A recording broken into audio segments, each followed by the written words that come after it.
Hector Ayala was found not guilty by the judge, but he was certainly found guilty by somebody else, and he got sentenced to death. Welcome back, guys, to Fog Entertainment, here to review Daredevil Born Again, Season 1, Episode 3. This one is called The Hollow of His Hand, and it's a shame that his head is also hollow because he could not deflect that bullet that went right into the side of his temple with like 10 seconds of the episode to go. He was punished, and dare I say, this is the best episode of the bunch. Because, you know what, I do like a good law episode when you're in a courtroom. I mean, I think maybe it could have been... I do prefer a bit more of a build-up. Like, of course, it literally just happened within this episode. But at the same time, I think it's a pretty hard concept to mess up when you've got a decent court case and you've got the evidence being presented, the people on the jury sitting there, what way they're going to vote. It's hard to fuck it up, and it's good to see that this show's actually beginning to pick up. We saw the Punisher, that means John, Big Match John's around the corner, so I'm hoping the only way's up. Well, we've seen a Punisher symbol. I don't know if we've actually seen the Punisher. I know, but it's him, isn't it? It's him. Well, I mean, it's someone pretending to be him. Well, pretending or him or not him, let's get into it. So we go into the court case and things aren't really looking good for Hector Ayala, but don't worry, because Matt Murdock, he's got his prize witness. He's got up his sleeve. He's going to bring him in. The cops try and intercept them on the way. I guess they're going to kill this guy. I mean, why not? They've already tried to kill the witness once. Why wouldn't they try and kill him again? But it's like a diversion. Basically, the bald guy that hangs around with Matt Murdock. What's his name?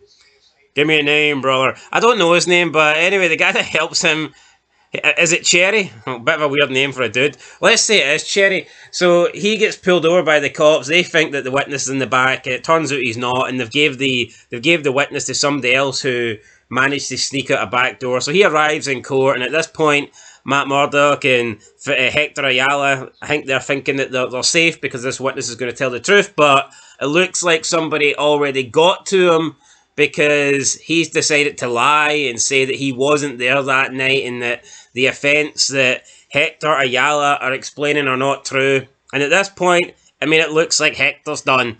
Looks like Matt Murdock's going to lose this court case because that's pretty much everything he had. The witness was his... I mean, he fought hard to keep the witness safe. He kept the witness alive in an attack the previous night. So he did everything he could to get this in place, and then it went tits up, I guess.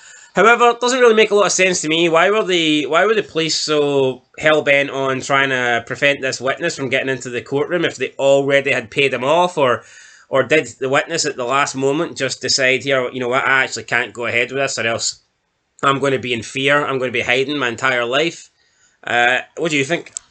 Well, you know what? It looked pretty adamant that the police were very adamant that they wanted this guy. And then, I mean, he did look around the courtroom, and then he kind of changed the story, but at the same time, it's like, it seems very weird that they go through this much effort to get him in here. He's looked around the courtroom, and he's feared the NYPD enough to just completely change his story. I mean, obviously, we know Daredevil, Matt Murdock's, he's a good guy, he's a beautiful guy, he wouldn't hurt this guy, but it's almost like he's bottled it for the NYPD and changed the story on the fly, because it makes no sense otherwise. Because why? Well, who did he think was going to be in there?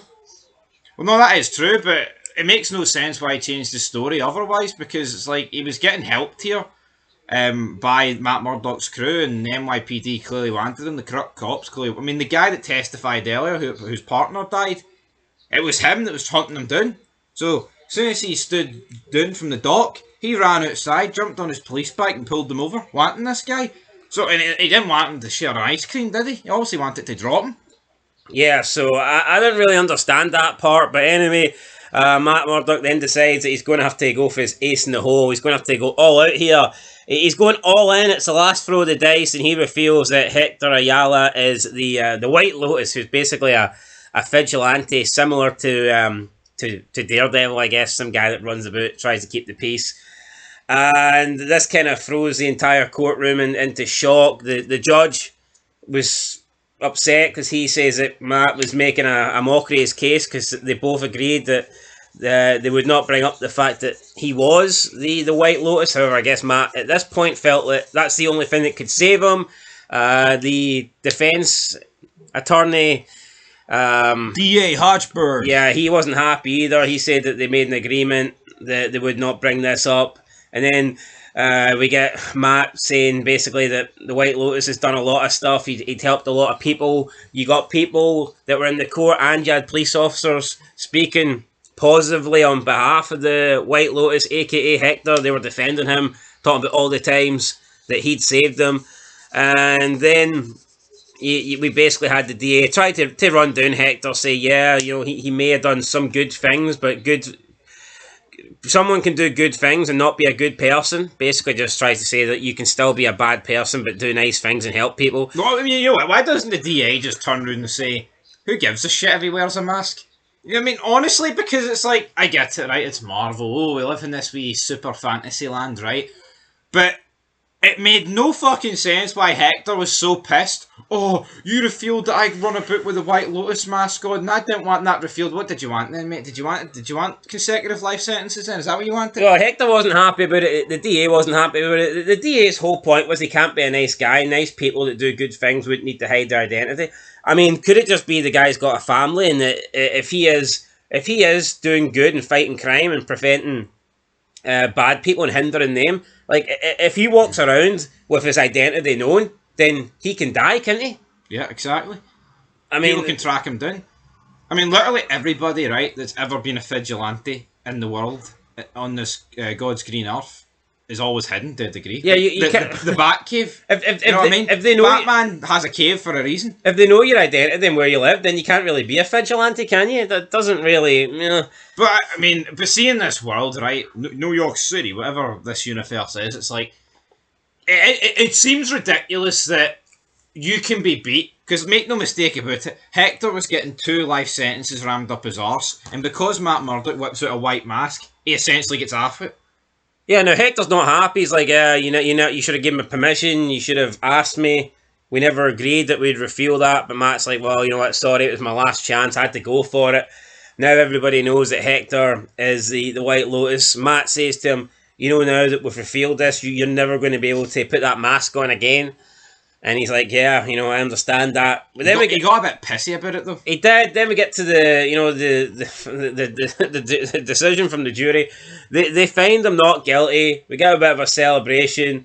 Matt's happy. Matt Murdock, he's happy. One man who's not happy though is Wilson Fisk. He's not happy. He's like, it's not right. Vigilantes, they're not good people. They can't be running around here, Hell's Kitchen, and bringing the law into their own hands. This guy took down a police officer. He killed a police officer in cold blood, and now he's free to walk around and roam around. And he says that can't be allowed to happen. So yeah, we'll see what happens in a minute. We also had some other petty gang members who were getting in a bit of a beef with each other now that Wilson, Mr. Fisk, he stepped down, so it looks like all the other gang members are all trying to fight to be number one, since he's no longer the kingpin of this place, so it looks like there's a little battle there, and that's why you need vigilantes, I guess, but we don't have a vigilante anymore because Hector Ayala, he put the suit back on, he put the mask back on, he went out, he heard a woman scream, don't know if this was a setup, I'm going to imagine it would be, and he runs down some little back street, and then just this dark figure stands out behind him. Bang, shot, gun, back of the head.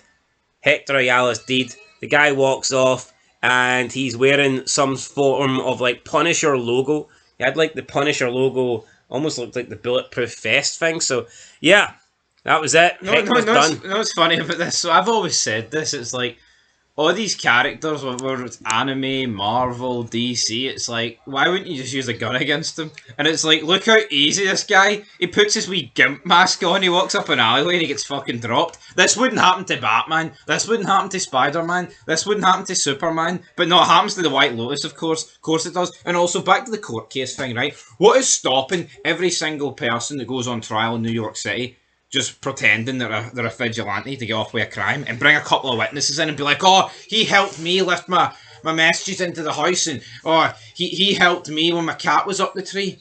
Yeah. You know what, though, it's sad because his wife thought he was changing, possibly cheating on her, and he reveals that the reason he was out that way is because he'd bought an apartment, he'd saved all his money, he'd been saving for a while, he got like a second job. He bought an apartment for them and they were going to live there. Wasn't much, but it's all he had. And then he gets away with it, and then he just gets killed, you know. It was sad, like, but at the same time, when you think, if the police are so corrupt as they appear to be, and they now know who this guy is, this Hector Ayala, I don't think they were ever going to let... To me, he probably should have just got his wife and left and moved elsewhere. I know that we're supposed to pretend that like this New York is the only place that exists in this universe, but you know, other countries are available, or other big states. The guy should have probably just left, shouldn't he, and relocated. Here, even if he didn't leave, don't put the mask back on. Yeah, but that is the first flaw. No, but I think they'd have been after me anyway. No, I think they would have as well, but putting the mask back on makes you, numero target. But you're right, it's like, leave New York, hell, go to Jersey, go to Florida, go to California, go anywhere. Iowa, Ohio, that's plenty. Chicago, anywhere, man, go back to wherever the hell he's from, Puerto Rico, say, wherever. But no, he got himself killed. And, I did feel sorry for him, and it's refreshing, because I feel like in the first 2 episodes, you're just watching it, you're plodding along, but they actually did a good job with the writing to make you feel sorry for this Hector guy. So yeah, I liked it. Maybe it's going to pick up now. I don't know. Maybe we'll see. Well, I know for a fact John's in the next episode. John Burful. Well, we gotta watch it, buddy. Anyway, what will I give this episode out of 10? I'll give it it was decent. I'll give it a 7. I thought it was pretty good. I'll give it a 7 as well. I liked it. I enjoyed it. Good. Anyway, guys, let us know your thoughts down below. That's Hector Ayala did. Is it Matt Murdock now? Is he gonna give up the wee good guy, I'm no longer a vigilante thing anymore? Is he just gonna turn back into Daredevil and go after Fisk? I mean, will he know it was Fisk, or will he think it was the corrupt cops? We'll have to wait and see. But I think his vigilante days might be back on. But as for Hector Ayala, his vigilante days and his days in general are gone because he's dead. So sucks for him. But it was a good episode. Till next time, guys, leave us your thoughts down below and we'll catch you in the next one. Till then, though, peace.